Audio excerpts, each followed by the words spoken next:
New കാറിൽ അങ്ങനത്തെ പ്രശ്നമൊന്നുമില്ല. നിങ്ങൾ ഈ വണ്ടിയെ പോയി എന്ന് പറഞ്ഞു കഴിഞ്ഞാൽ നമുക്ക് അതേ നമ്മളൊരു യൂസ്ഡ് കാർ എടുക്കുന്ന ടൈമിൽ അതിൽ വളരെ ഇമ്പോർട്ടൻ്റ് ആയിട്ടുള്ള ഒരു കാര്യമാണ് ടൈമിംഗ് എന്ന് പറയുന്നത്. അതായത് നിങ്ങളൊരു കാർ കണ്ടുപിടിച്ചു, നമ്മളത് ഇൻസ്പെക്ട് ചെയ്തു.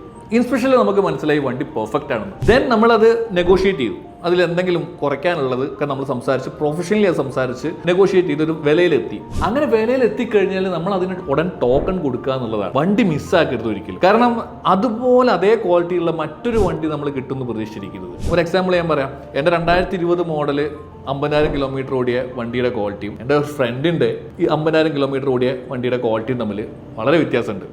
രണ്ടും കമ്പനി സർവീസാണ്, പക്ഷേ വണ്ടിയുടെ ക്വാളിറ്റി കാണാനും വൃത്തിയിലും നല്ല വ്യത്യാസമുണ്ട്. അപ്പം നല്ലൊരു വണ്ടിയാണെന്ന് നമുക്ക് മനസ്സിലായി കഴിഞ്ഞു കഴിഞ്ഞാൽ അത് വേറെ ആരെങ്കിലും കൊണ്ടുപോകുന്നതിന് മുമ്പേ നമ്മൾ അത് ഡീൽ ചെയ്ത് ക്ലോസ് ചെയ്യുക എന്നുള്ളതാണ്. വണ്ടി നല്ലതാണെന്ന് മനസ്സിലായി കഴിഞ്ഞാൽ നമ്മളൊരു ടോക്കൺ കൊടുത്തിട്ട് അത് ബ്ലോക്ക് ചെയ്യാം. ടൈമിംഗ് എന്ന് പറയുന്നത് വളരെ ഇമ്പോർട്ടൻ്റ് ആണ് യൂസ്ഡ് കാറിൽ. ന്യൂ കാറിൽ അങ്ങനത്തെ പ്രശ്നമൊന്നുമില്ല. നിങ്ങൾ ഈ വണ്ടിയെ പോയി എന്ന് പറഞ്ഞു കഴിഞ്ഞാൽ നമുക്ക് അതേപോലത്തെ വേറൊരു വണ്ടി കമ്പനിയിൽ നിന്ന് കിട്ടും. കാരണം ന്യൂ കാർ അല്ലേ. പക്ഷേ യൂസ്ഡ് കാർ ഒരിക്കലും അങ്ങനെയല്ല. അതിലൊരു ഓപ്പർച്യൂണിറ്റി മിസ്സായി കഴിഞ്ഞ് കഴിഞ്ഞാൽ പിന്നെ അതേപോലത്തെ ഒരു വണ്ടി വരുമെന്ന് വിചാരിച്ചിരുന്നിട്ട് നിലച്ച വണ്ടി കിടക്ക മാട്ടേ.